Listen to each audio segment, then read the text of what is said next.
Hello guys, welcome back to this new video. Today we're going to learn about the present perfect. So let's get started with this class.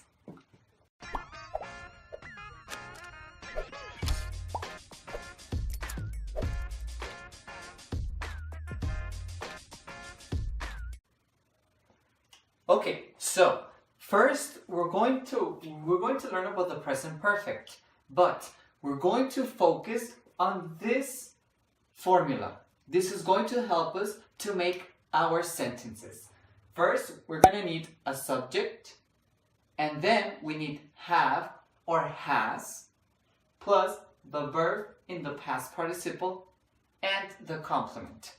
Down here in the description of this video, you will find a link for a document. This document is going to have the verbs in the past participle form. It's going to have the verb in the present or its simple form, and then the verb in the past form, and the verb in the past participle form that will help you to make a sentence in the present perfect. In the list, there's going to be two squares in which it explains you that the regular verbs are like in the past. The past participle is the same as the simple past. You're just going to add the ed at the end of the verb. The irregular verbs are different.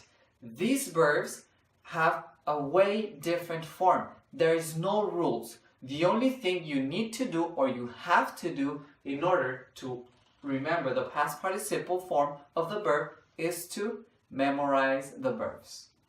Yes, it's going to be hard work, but you're going to memorize them with the practice. Now, let's continue. Don't forget to download from the link below your list so you can keep up with me and we can continue looking at the examples. So, with nothing more to say, we have the subject. Which are the subjects of the sentences? We already know that the subjects are I, you, we, they. I'm going to separate them a little bit. He, she, and it. Now, I know which are my subjects.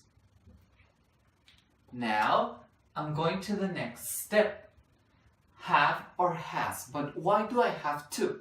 Because it's depending on the subject that I'm using is which auxiliary I'm going to use. So this do not have a real meaning, but this help the sentence to make the present perfect. So I'm going to put here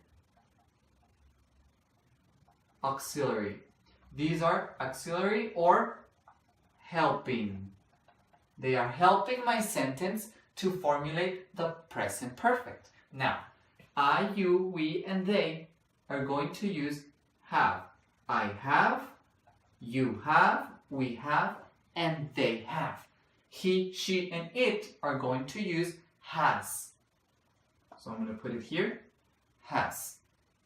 So you have to memorize this, which goes with which, so you won't get confused when making your sentences.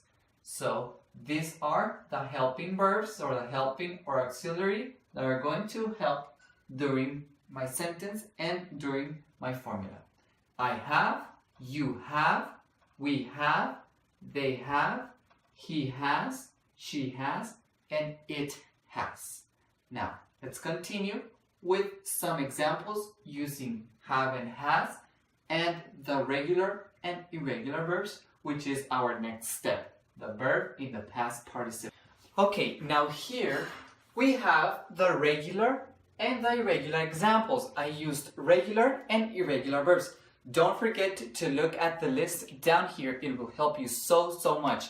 In the squares at the beginning of the list, they have instructions that you have to memorize irregular and that there are verbs like study, and we're going to change it to the past participle, and instead of adding the ed, we need to change it because the verbs that end with a y, like study, we have to change it. For example, this one is study. That is the verb in the simple form. So we change it to studied. The verbs that end with Y, we need to change them to IED. We have the first example here. I, subject, have, remember the list I made here? Studied, which is the verb in the past participle, again following this rule, the homework, the complement of the sentence. We have the next example. He, subject, has copied the exam. We have jumped.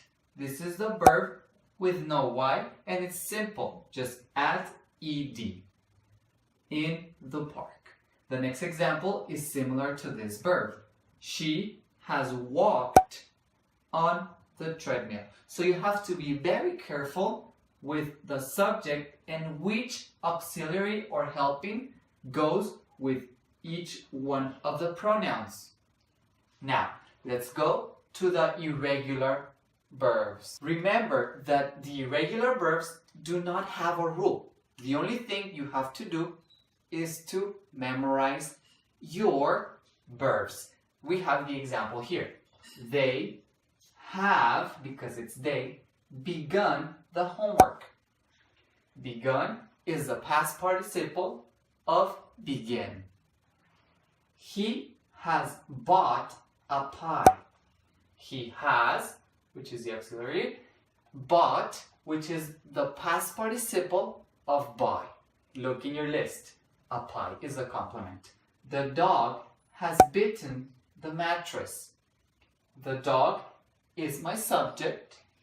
Has is the auxiliary. Bitten is the past participle of bite. The mattress. My little sister is my subject. Has is my auxiliary. Fought for the prize. Fought is the past participle of fight. So here are the examples of how to use the present perfect. The present perfect, you use it as a bridge from the past to the present. It's helping you to get from one tense to the other, from the past to the present. Okay guys, we finished here today's class.